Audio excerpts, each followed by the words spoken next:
My wife and I finally saved enough for a small pool. We were so excited. The day it was installed, our neighbor leaned over the fence and said, "Guess we'll be over all summer." We thought she was joking. The next week, we came home to her and her kids swimming in it. The gate was unlocked. "It's just water," she said. We changed the lock. She hired a locksmith and broke it open while we were at work. When we filed a police report, she showed up screaming, "You're just jealous I look better in a swimsuit." What the police told me left me speechless. I'm still shaking even thinking about it. This story isn't just about someone being a bad neighbor. It's about betrayal, about feeling powerless, and about how I finally decided I wasn't going to take it anymore. My wife, Grace, and I had been married 8 years when we finally got our small pool. We live in New Braunfels, Texas. It's hot most of the year, and that pool was our dream. We didn't grow up rich. Everything we had, we worked for. Grace works at the local elementary school, and I do HVAC work. Summers are brutal down here. We pinched pennies for years to make that pool happen. It wasn't a big pool, but to us, it was everything. The day they finished installing it, Grace and I were outside with cold beers, just staring at it, proud as hell. Then Tara leaned over the fence.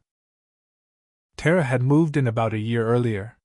She always had a way of inserting herself into conversations. Always loud, always looking for attention. Divorced, 2 kids, no visible job, but plenty of time to hang out in her front yard smoking cigarettes and gossiping with whoever passed by. She said, "Guess we'll be over all summer," with this big fake smile. Grace and I laughed. Nervous laugh.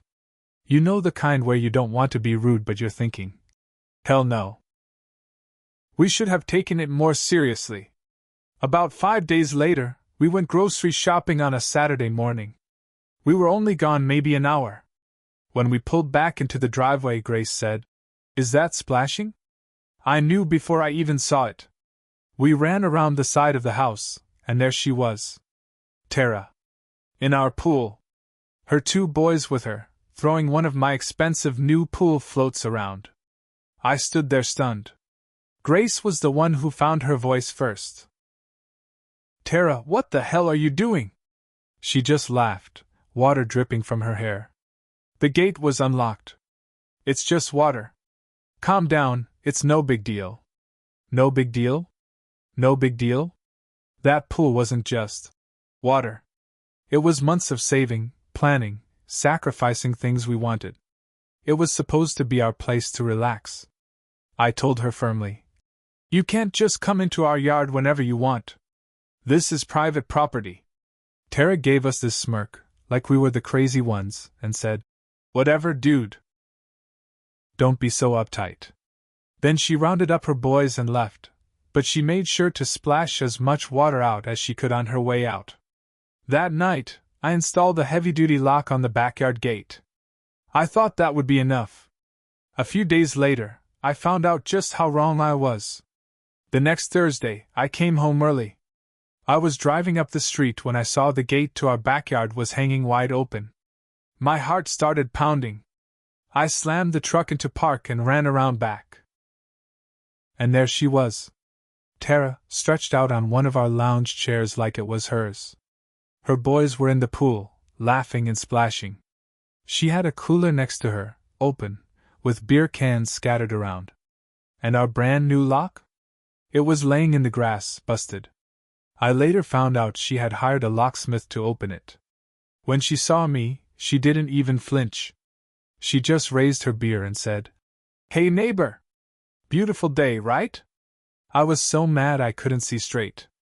I told her, "Get out. Now. You have no right to be here." She just smirked and said, "It's just water. Stop being a psycho. Besides, my boys love it. You should be honored we're enjoying it." I called the police right then. While we waited, she gathered her stuff slowly, taking her sweet time. The whole time, she was muttering under her breath, loud enough for me to hear.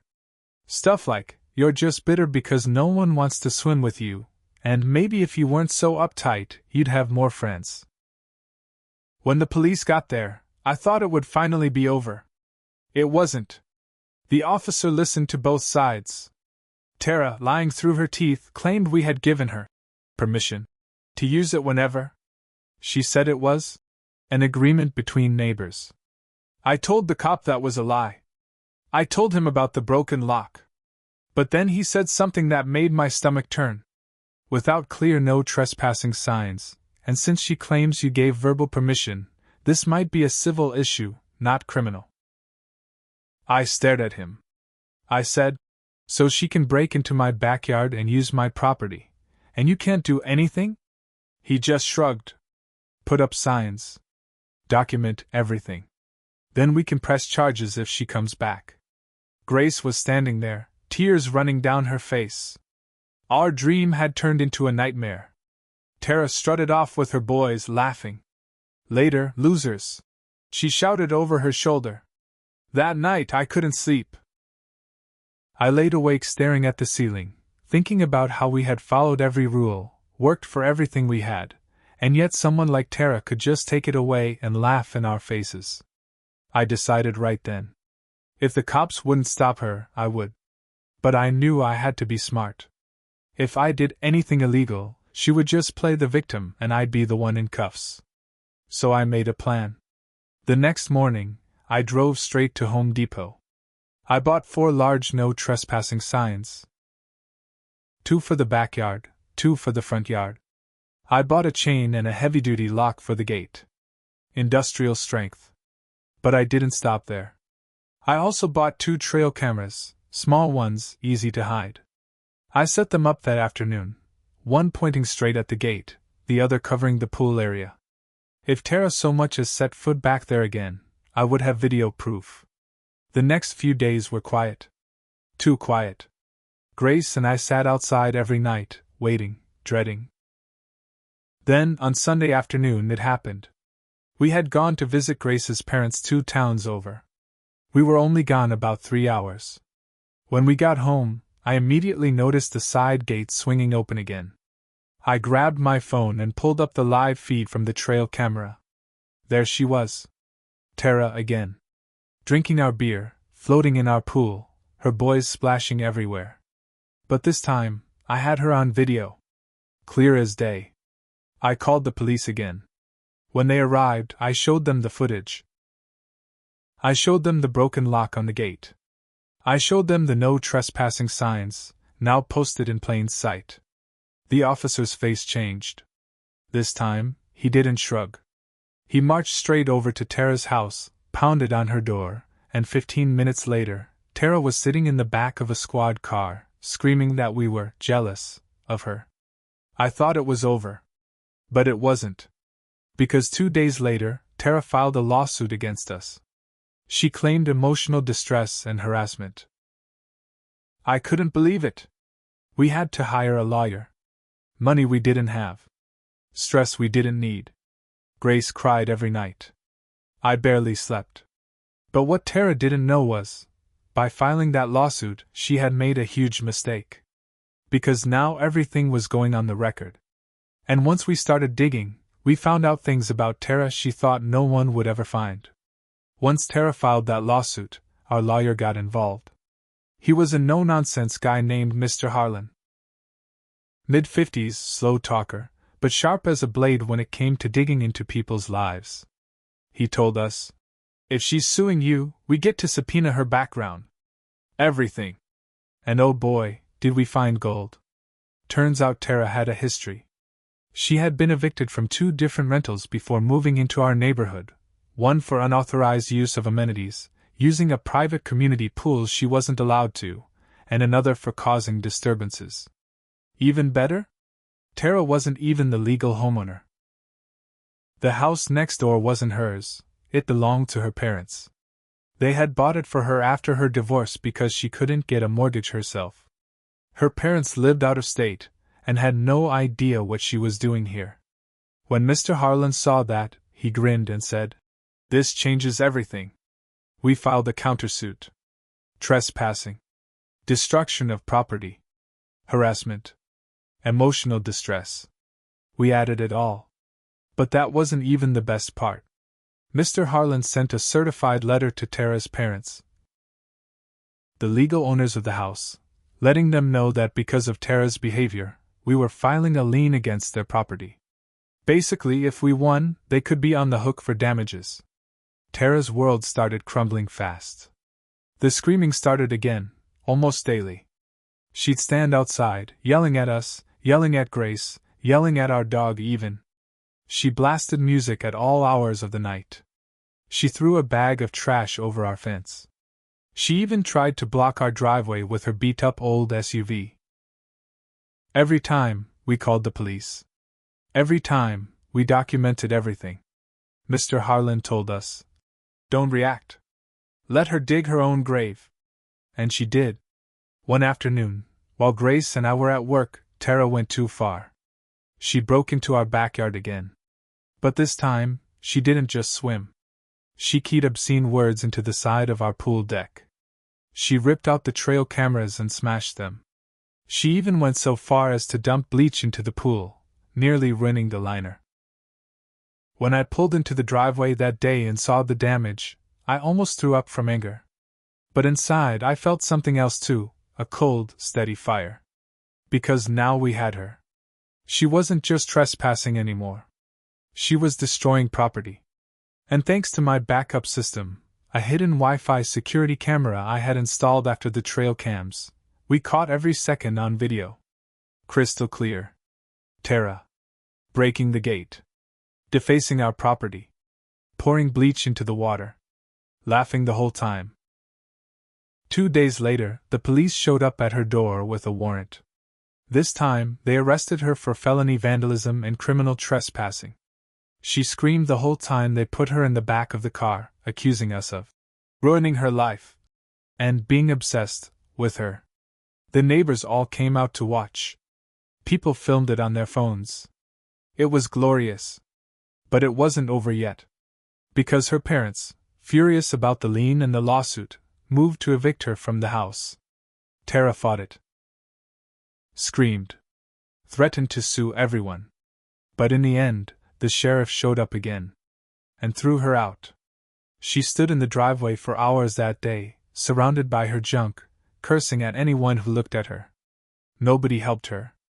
Not one neighbor. Within a month, she was gone. Just like that. Grace and I finally got our backyard back. Our peace back. And when the civil case ended, the court awarded us $38,000 for property damages, legal fees, and emotional distress. Her parents had to pay it. You'd think that after Tara got hauled off and evicted, the nightmare would be over. It wasn't. About 3 weeks after she left, Grace and I were finally relaxing by the pool one evening, first time in months we actually felt good sitting back there. Then I noticed something strange. An old beat-up Honda sedan drove past our house, slow. Real slow. I didn't think much of it at first, but then it happened again the next night. And the night after that. Same car. Same slow crawl. The third night, I stood out on the driveway, arms crossed, staring it down. Sure enough, the driver rolled down the window. It was Tara. She looked rough. Greasy hair, puffy face, red-eyed like she hadn't slept in days. She smiled, this creepy, empty smile, and said, "Enjoy your pool while you can." Then she sped off. That night I barely slept. I kept waiting for something to happen. Every creak of the house made my heart race. The next morning, we found it. Spray paint. All across the side of our house. Pool thieves. It was her. No doubt in my mind. We called the cops again. Filed another report. But honestly, I didn't even care about the paint. What made me snap was knowing she wasn't going to stop. She had nothing left, and that made her dangerous. Grace and I sat down that night and had a serious talk. We agreed it was time to go nuclear. First, we went straight to the court. We showed them the new vandalism and the stalking behavior. They agreed to grant a full restraining order against Tara, meaning she couldn't come within 500 feet of us or the property. If she even set foot near us, she would be arrested immediately. Second, I took some time off work. I spent 3 days reinforcing everything: double locks, new security cameras, floodlights around the whole property. I even added a second gate, reinforced with a steel chain and padlock. Then, the final touch. I hired a professional painter to not just clean up the spray paint, but to repaint the whole side of the house. And while he was at it, I had him paint a big, bold "Private Property Trespassers Will Be Prosecuted" sign on the fence, in huge block letters Tara couldn't possibly miss. Grace and I sat outside that night with a couple cold beers and watched the sunset. We finally felt safe again. About 2 weeks later, the phone rang late at night. It was one of our neighbors down the street, a sweet old lady named Mrs. Klein. She said, "Hey, I think you should know, I just saw Tara's car broken down at the corner near the gas station. Looks like she's living in it." I thanked her and hung up. Grace and I looked at each other. We didn't say anything. We didn't have to.